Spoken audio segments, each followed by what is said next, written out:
Right. Hey everyone. So today's day 19.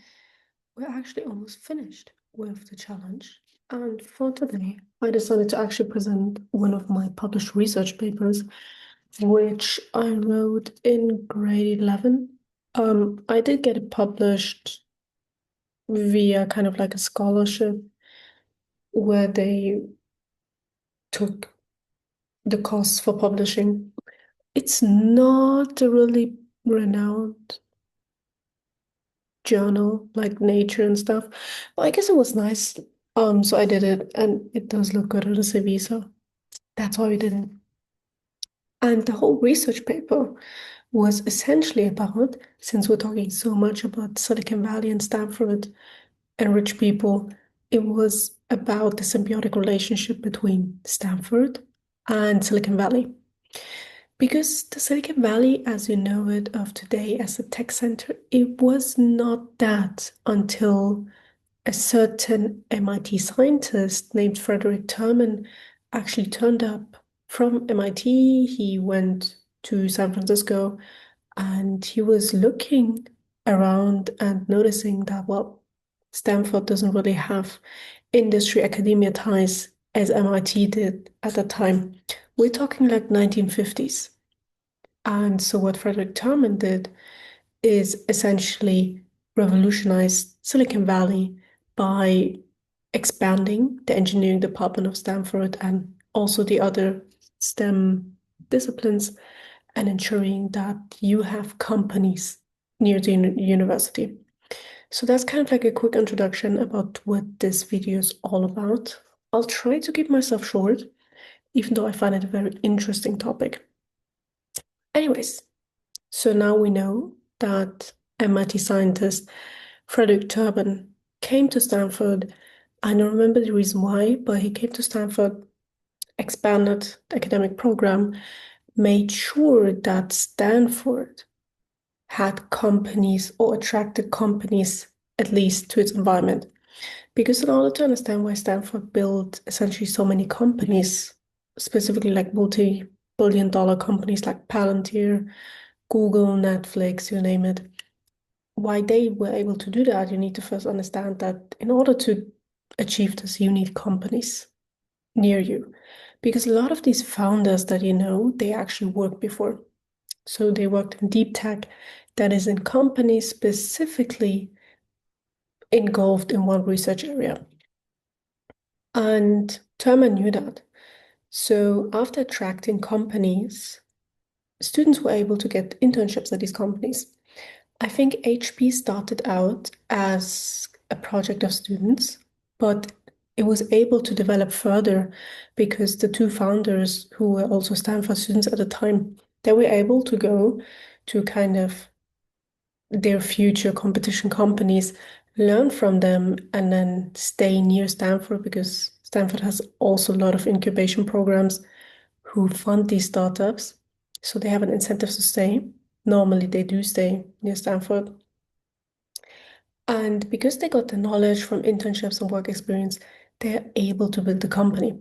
So that's in short the relationship between Stanford and Silicon Valley. And if you look 50 years after, Frederick Terman set foot in Stanford, you kind of see that this trend evolved going from producing silicon chips. That's why Silicon Valley has its name, because you had the first companies actually designing these chips that we now use in calculators, MacBooks, phones. So they were the origin story essentially. And I think Frederick Terman was alive when he was witnessing the shift from chips to software. I think, I'm not quite sure.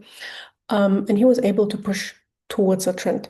So Stanford is not only incredibly lucky to have this one scientist come around and say, we're combining academia and industry, but he was also smart enough to realize that once you have this relationship, you have an over-evolving relationship for every tech revolution that's coming. So first chips, software, you come back to hardware because you cannot scale software without scaling the hardware. And now if you look at Silicon Valley, you're at the center of AI. And it's no wonder that the most important AI companies like NVIDIA, OpenAI, Google, they were all founded by Stanford graduates in any way, undergrad, graduates, PhD students. That is a self-enforcing cycle. And that's essentially a story of how Stanford was able to be this university who still builds these billion-dollar companies. Can other universities learn from that? Obviously. Because if you look, I can speak for German universities, there are ties, right? So I'm in Munich, so you'd assume that the Technical University of Munich, that they have strong ties to the industry, which is true, but student founding companies, that's not really encouraged in Germany. It's expensive, it's slow. You're losing, by the way, to Stanford students at that rate. So you could learn, actually, see that if you complete the ties, remove the paperwork for starting companies, that you can catch up with Stanford students. It's just that we in Germany, we don't do that.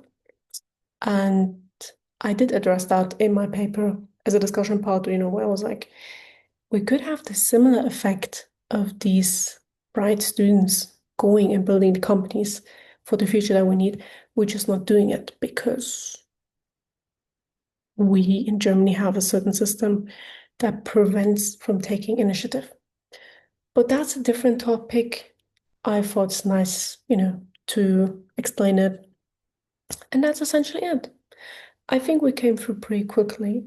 And I did create a website where you can one see the paper for yourself if you want to read it and see a very short summary with pretty cool graphics of what I'm talking about. So I hope that if you stay to this end, you check out the website. Feel free to connect with me on LinkedIn. I do take connections normally, so it's not an issue for me. And apart from that, that was day 19. Thank you for listening.